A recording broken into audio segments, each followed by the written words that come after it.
Already మనం 10 గంటలకు ఇవాళ బంద్ ప్రోగ్రామ్ అశోక్ నగర్కి స్టార్ట్ చేద్దామని చెప్పి అందరికి మనలో గ్యాదర్ అవుతుండే అక్కడికి వెళ్దాం అనుకుంటున్నాం. ఆల్రెడీ మన ఫోన్లో కూడా ట్యాపింగ్లు అవుతున్నాయి, ఏమవుతుందో అర్థమవుతలేదు. ఇప్పుడు వచ్చి ఇంటికాడికి వచ్చి హౌస్ అరెస్ట్ అని చెప్పేసి కూర్చోబెట్టిండ్రు.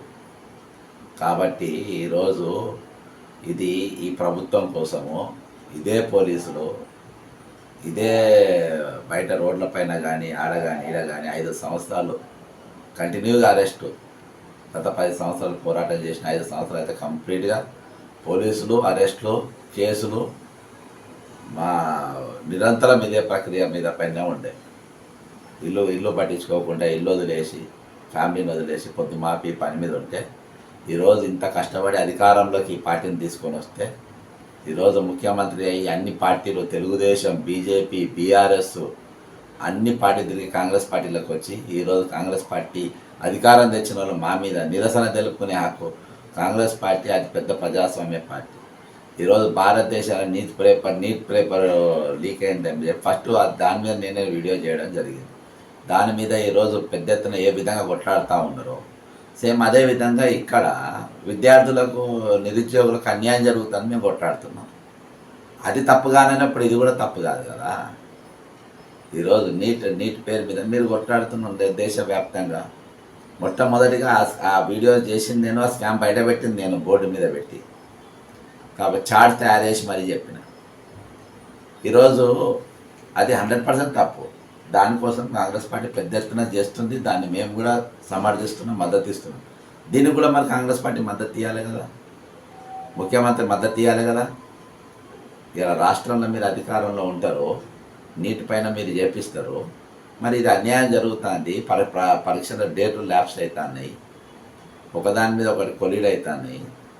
ఈరోజు గ్రూప్ 2 గ్రూప్ 3లో పోస్టులు పెంచమంటున్నారు. 1:100 అనేది ఇవ్వమని అంటే మీరు అది మాట్లాడతలేరు. గురుకులం పోస్టు డిఎస్ మెగా డిఎస్ పెట్టమని అంటున్నాము. ఒక 3 నెలలు టైం ఇవ్వమంటున్నాము. సిలబస్ చాలా ఉందని అడుగుతున్నాము. 9 రోజులకి వెళ్ళి నాయకుడు దీక్ష చేస్తూ ఉంటే మీరు దాన్ని పట్టించుకోరు. ఇవాళ 9వ రోజు. నాకు తెలిసి ఇంత పెద్ద దీక్ష ఇదివరకు జరగలేదు. ఈ తెలంగాణ ఏర్పడ్డాక మొట్టమొదటిసారి ఇంత పెద్ద దీక్ష జరుగుతుంది. ఆయన ఎట్లా లేపాలో చూస్తుండ్రు కానీ అరే ఆయన న్యాయమైన కోరికను తీరుద్దామనే ఆలోచన మీకు లేదు. ప్రజాస్వామ్య పార్టీలో ఇదా, ప్రజాస్వామ్య దేశంలో ఇదా పరిపాలన అంటే, ఇదా అధికారం అంటే. ఒక అనుభవం లేనివాడు ముఖ్యమంత్రిగా చేస్తే ఎట్లుంటుంది అనేది ఈరోజు కళ్ళారా చూపెడుతున్నారు.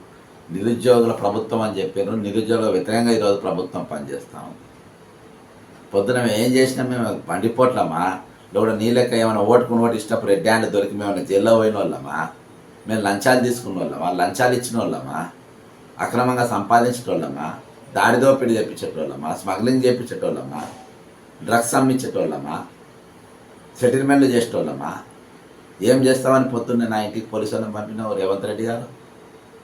నిన్న అక్కడ గొర్రెని తీసుకుపోయారు. ఈరోజు అధికారం తేవడానికి మేము చేసిన తప్ప ఇది. అధికారం తెల్లారు లేస్తే కల్వకుంట్ల కుటుంబం మీద కేసులు పెట్టడానికి వచ్చిన పారితోషకమా ఇది. ఆ రోజు పింక్ ప్రభుత్వం పింక్ పోలీసులతో తెల్లారు లేస్తే మమ్మల్ని అరెస్ట్ చేసి నానా ఇబ్బందులు పెట్టి నాతో నువ్వు కూడా ఒకసారి నాపల్లి పోలీసులు మనం అరెస్ట్ అయి ఉన్నాం కదా, అప్పుడు ఎంత బాధపడ్డావు నీకు తెలియదా? నీకు నిన్నంతా బుల్లారం పోలీస్ స్టేషన్లో పెట్టిపించినావు. ఇవాళ తీసుకొని వచ్చి మళ్ళీ ఇక్కడ కూర్చోబెట్టినావు. ఊరు అవతల పోలీస్ స్టేషన్ ఎక్కడ?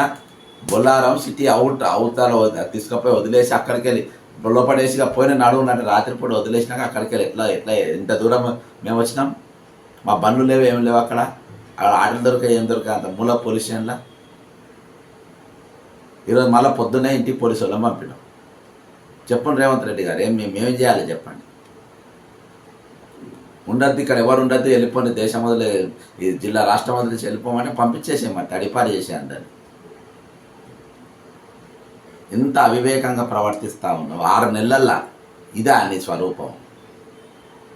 ఇదా నీ నిజ స్వరూపం?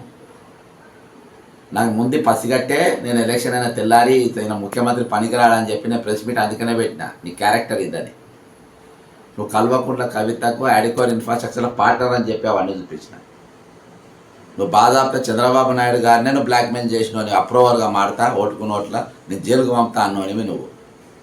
నీ చరిత్ర అది. నీ చరిత్ర మొత్తం నాకు తెలుసు కాబట్టి చెప్తున్నా. చాలా మాట్లాడతాం.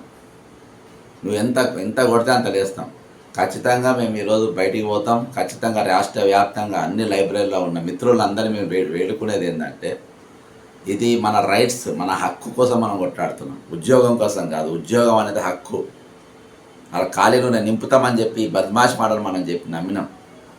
ఈయన చెప్పుడు కాదు, ఈయన చెప్తే ఎవరు నమ్ముతారు? కోర్టు తీసుకొని కొట్టంగాని మాటని ఎవరు నమ్మరు. కానీ ప్రియాంక గాంధీ గారిని, రాహుల్ గాంధీ గారిని తీసుకొని వచ్చి సరూర్ నగర్ స్టేడియంలో ప్రియాంక గాంధీ గారు, చిక్కడపల్లి లైబ్రరీలో రాహుల్ గాంధీ గారు చెప్పి నిరుద్యోగ ప్రభుత్వం అని చెప్పి అలా ఏది బస్ యాత్ర చేయించి వాళ్ళ టీషర్ట్లు వేయించి బస్సులలో తిప్పి ఆ యాత్ర ఉన్న వాళ్ళు కూడా ఈరోజు పాల్గొంటున్నారు. వాళ్ళని కూడా అరెస్ట్ చేపిస్తూ ఉన్నారు.